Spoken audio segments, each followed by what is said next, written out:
What's up? How are you today? Thank you for joining me again on another podcast review. This is the Juicery Podcast Show, and this week we're going to be doing a review for A Quiet Place Part 2. It's a 2020 film, but it released for 2021. It's directed by John Krasinski. He's also starring in the movie with Emily Blunt, Millicent Simmons, Noah Jupe. So they all reprised their role from the very first Quiet Place, which released on 2018 and which has been a blockbuster. So for this podcast, I'm going to be doing a solo act. So I hope you stay until the end. Give a like, a sub, a comment down below if you can, if you find this in YouTube, or if this is the podcast that you've heard from Spotify, Google Podcasts, and Apple Podcast. Do give us a subscription and a like. That's all.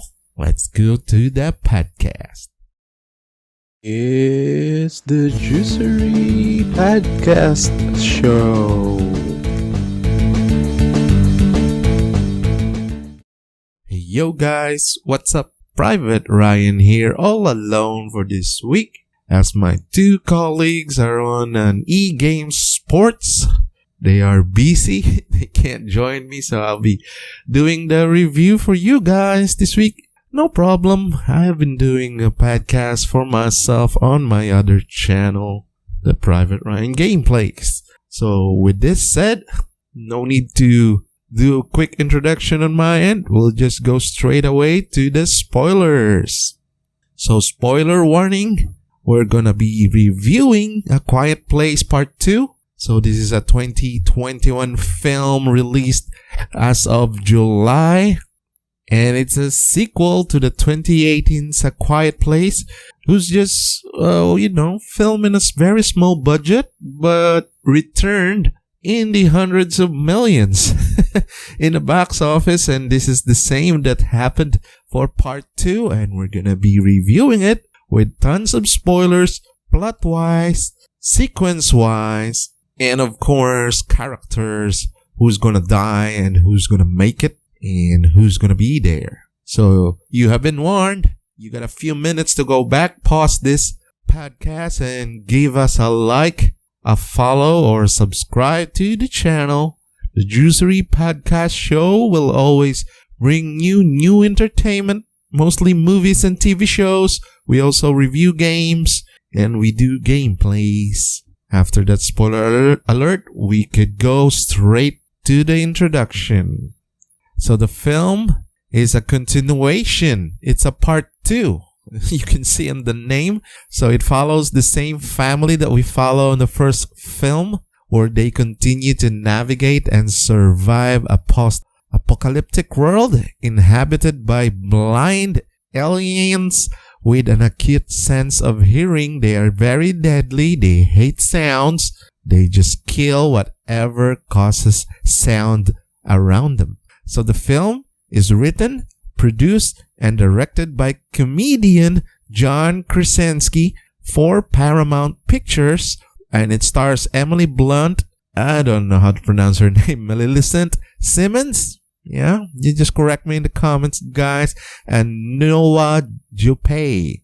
So they all reprised their roles from the first film, while we got newcomers for the part 2. We got Cillian Murphy. He plays the family friend. And Jimon Hansu, the most famous black guy character for... if you need the black guy, I'll pick this guy most of the time. He's really a good cast, and he does acting very well. So Krasinski, although he died in the first films, that's a spoiler, he returns for this one for just a quick flashback sequence on the first 10 to 15 minutes of the movie. So to give a background from the movie from last 2018.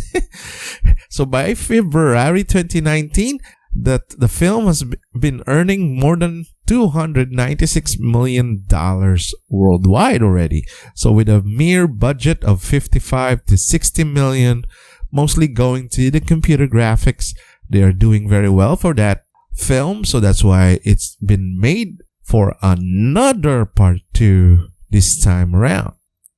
So on to my personal review. During this time, we should be seeing me, Benj, and Jom CP talking about the characters. But we'll see the sequence that we've seen in the trailers firsthand. So there's a baseball game, the family that we see on the first one, the Abbott family. So both letter B's and T in their last name are double in spelling. With wife Evelyn, the beautiful Evelyn, and his husband Lee. So that's his name. Krasinski, his name is Lee, is walking her daughter Reagan to some sort of grocery because they're going to be in the baseball game of his son Marcus. And it just so happened that they just witnessed a strange cloud-like explosion in the clouds where a meteor hurled towards from the far distance. So within minutes, there were creatures that are just rampaging and attacking people. So they don't know by this time that the creatures are blind, but there were cops shooting at these creatures, and they are bulletproof. Their skin is probably made of high-end alien armor. So their designs are like the Cloverfield aliens that I've seen, but much smaller. Their hands are spiky enough, very long enough that they can swipe and slash you to half if they'd like to, and they were able to destroy cars and walls as they are very, very strong, and they can move around, even upside down on the ceiling. So they are very intense, guys. So any noise that they hear, they will go and be attracted to it, and they will destroy it. It's like if they hear a windmill, they hear a police car echoing, they're gonna destroy it. Like it's like a piece of paper or something. These aliens are very strong. So we will see how the family was able to survive early on because of a quick-witted Lee and his wife, who is also very smart and intelligent. But although the film doesn't show this to be, but they were able to survive. Yeah, because if you've watched reviews about this, you're going to see that they've done a lot of questionable things that makes them even lose one of their sons early on in part 1. It's just like the son wanted the spaceship in one of the groceries, and then you just let the son take a look at the spaceship and the battery next to it. If you just have to put it away or keep it away from him, so he wasn't able to be reaching it out, put it in his backpack, and then play with it. So that's a kid. You don't give things to the kid to think about doing or playing things with it if he can see it. Keep the things that you don't want him to play. Keep it away from him. Don't let him see it, especially the batteries and the space shuttle. The toy is in what do you call this? In the shelves. He saw it there. You already took it, but you place it back. So the kid saw it and he played with it and he got killed early on. So over the years, the creatures have killed most of the Earth's population. So including the wife of Cillian Murphy. So he's living alone. And they're going to be seeing each other in the middle of the film with this. While our family, they were able to live on a farm. They were able to walk with all those sand that they've been placing on the ground. And then at one part, Lee died. But before he died, they were able to discover, together with Reagan, the deaf daughter, that high frequency audio feedback will always incapacitate the creatures. That will make coverings for their face, for their head to open when a noise coming from her, they call this the ear implant, through a portable microphone will make a high frequency feedback. And once this shell opens for the face of the aliens, they are killable. They can be shot right in the face. One thing I also noticed about the part 1 was that the couple, after they lost the child, one of their youngest, I think decided or accidentally have another baby. So that baby causes a lot of complications, making at the end the aliens to be able to reach them at the farm. And that's gonna cause another set of complications at part 2. It's because the baby, they have to put him inside this noise chamber or this noise box, and they have to put in an oxygen tank near with it and put a hose straight to the baby so his noise will be muffled. So imagine it, of all the things that you can do in an apocalyptic setting with an alien killing everyone, making noise and sound, you ended up having a loud ass baby. Oh my goodness.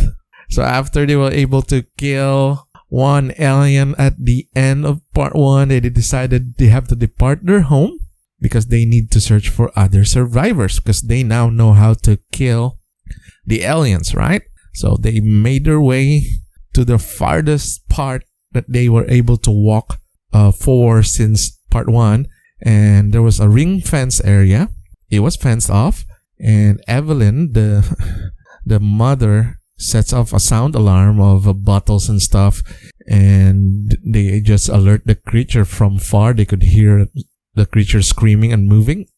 So as they flee, Marcus, the guy, the son, steps into a bear trap, injuring his leg. So this is gonna be the plot device that's gonna roll the entire thing as the son is being injured. So he cannot control the pain. He tried to... You just got yourself bear trap in your leg. You're supposed to scream. Either you scream or you get knocked out of the pain, right? What happened is that they went inside. This looks like a factory. And they were able to kill the aliens. And this made them find Marcus, another survivor, Cillian Murphy. His character is Marcus. And they run into this steel foundry or a factory. So both of them, Cillian Murphy and Emily Blunt, talk about what happened to their life. And as we all know, I forgot, Marcus is the name of the son. Emmett is Cillian Murphy. And he has a soundproof underground hideout. I think with the way that they burn the steel, or it's like a chamber. There's no sound, but there's no oxygen as well inside. So we all found out that Cillian Murphy character, Emmett, recently just lost his family, and he refuses to help anybody, even though he finally found a way to kill these aliens. So for the first time, when they tried to play on the radio after a chatter overnight, because in the morning they're going to be gone, or until the leg of Marcus will be healed up a little and Emmett will just let them go. He doesn't want them to stay. They heard the song Beyond the Sea playing on the radio. So somebody is playing something in the airwaves. And Emmett says it's been going on for months. So Reagan, the deaf girl, I think she determines that there will be survivors because the airwaves won't play by itself. So even the radio won't play by themselves. So she also theorizes that if they will be able to reach that radio tower, they can do the very high frequency noise that they can broadcast it, and they could weaponize the signal and keep it going so the aliens will be easily killed, and they could I think have a plan of attack or something. And then this is all good in theory. So the family is happy that it's all good, but who will go?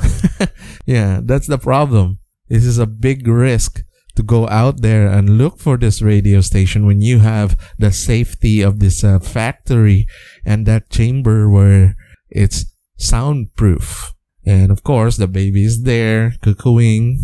Once in a while, they have to put the baby inside the chamber. So, and the next day, when everyone wakes up, Reagan is gone. She's very determined. She herself will find the source of the radio signal. She ventured out all alone to find the clue, because this song, Beyond the Sea, is having the lyrics of some island outside of a major island. So she knows that it's going to be beyond the sea. So for the first time, Emily Blunt asked Cillian Murphy to help find her girl, as this is just like a token of friendship to the once dead dad. So Emmett finds Reagan in some train wreck, I think. And then he was convinced after seeing how Reagan was able to kill another alien. So they seem to be killing a lot of aliens in part 2 compared to part 1. And Emmett and Reagan just decided, we'll do the mission. Yeah. So Evelyn, the mother, decided to leave Marcus and the newborn baby because they have to go find medical supplies, or else the leg will be amputated or would kill Marcus, and they're already low on food. So the mother just leave the injured son with the baby, and she went on supplies spree. So this is bad because Marcus decided to move around one-legged and cause some I think some building dilapidation or something, and cause a very loud sound made the alien look for them. And they're trapped in this chamber and with less and less oxygen as the time goes on. So it's a very tense moment.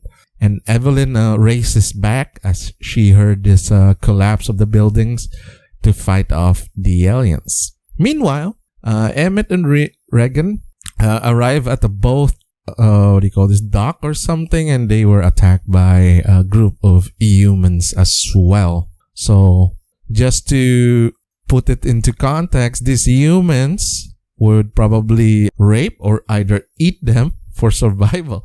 So the government that discovers, from here we know that these folks know to live near the water because the creatures were unable to swim. So the National Guard have attempted to move as many as people to an island, but only 2 big boats made it. So that's a key point.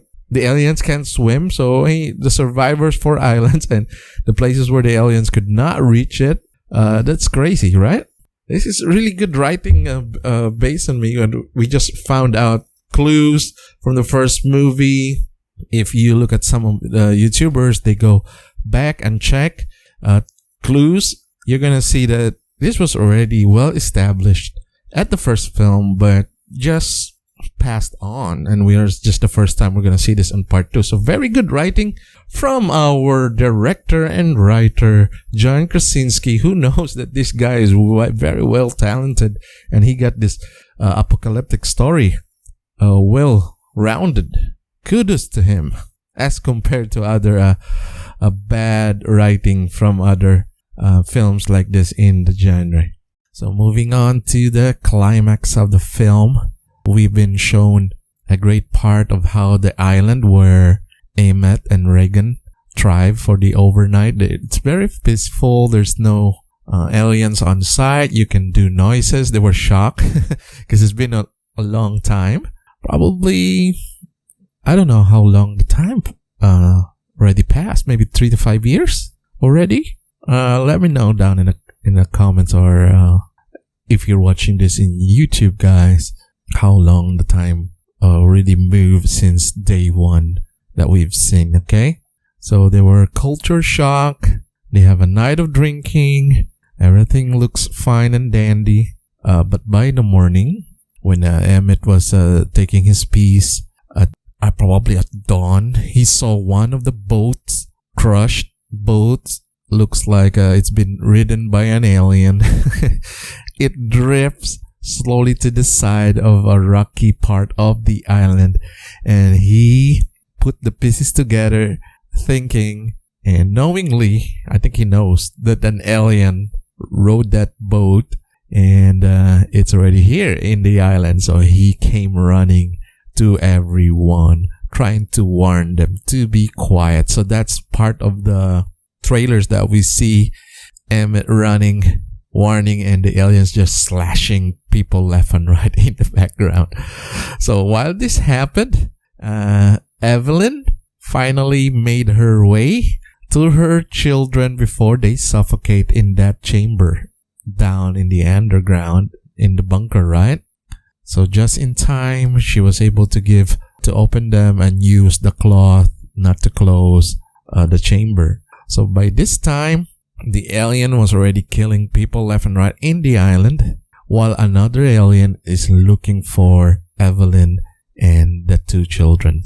So this is a good tension-paced, filled climax where we're gonna see a couple of scenes going back and forth. So both stories will not bore you because you were expecting to finish one in a linear fashion, but you're gonna see what's happening on the island as well and what's happening in the bunker at the same time.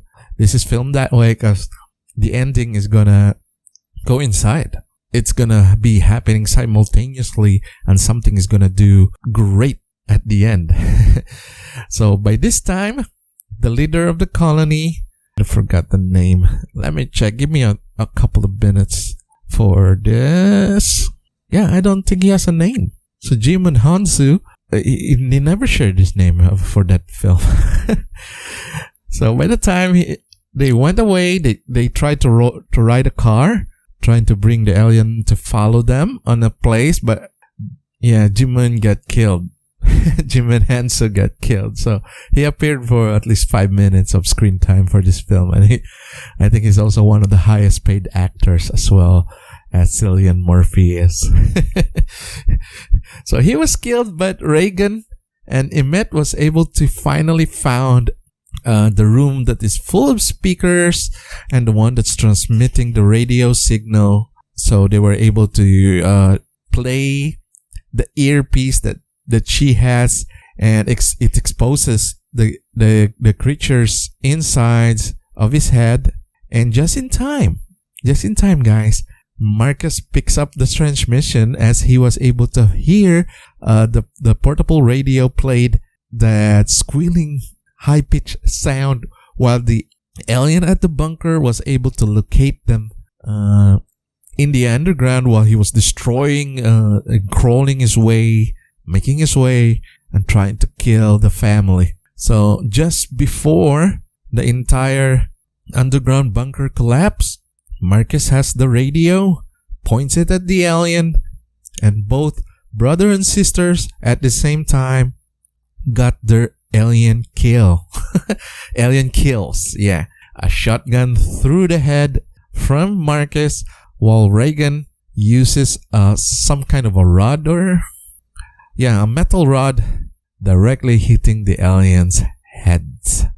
So at the same time, wow. So after that, they just leave the hearing aid connected to the radio station's microphone, and the broadcast keep on playing. So we're left again with a cliffhanger, just like what we're left with part 1, as the signal is now weaponized and can be used by everyone else. As also with another advantage, the humans discovered that the alien are not good swimmers. They could die. Water is bad for them, and of all the planets water could kill them, they went to Earth, which is 75 to 70% water. Wow, nice one there. Nice one there, John Krasinski. So with that, we end the film. There's no post-credit, mid-credit scenes. So it just ends. And it took a long while, though. They have a lot of crew. I don't know if this is pre-pandemic when they finished everything else, but the post-editing for this film happens during the pandemic already. So we're here at the end. I'm gonna be giving my rating for the Quiet Place 2021. This is the part 2 of the Quiet Place franchise. It's been doing great at the box office. If it's gonna hit $500 million or around $400 million, it's already multiple times earned back its advertisement and initial budget. And the cast is very happy. And although Emily Blunt and John Krasinski doesn't really want to make a sequel, they've been forced due to monetary reasons, as you know. But they did a very good film. So A Quiet Place 2, I enjoyed it. It's time for my ratings. So as usual, the Juicery Vapes and the Juicery crew always do this 5-point ratings. So out of 5, the 5 is the highest, 1 is the lowest. I'm giving A Quiet Place Part 2 a 3.3 on the 5-point scale.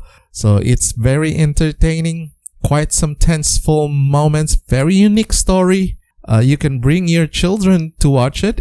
I think it's PG-13 only, although there's a lot of injuries, a lot of blood coming from the aliens, but that could be explained to a younger child as of 2021.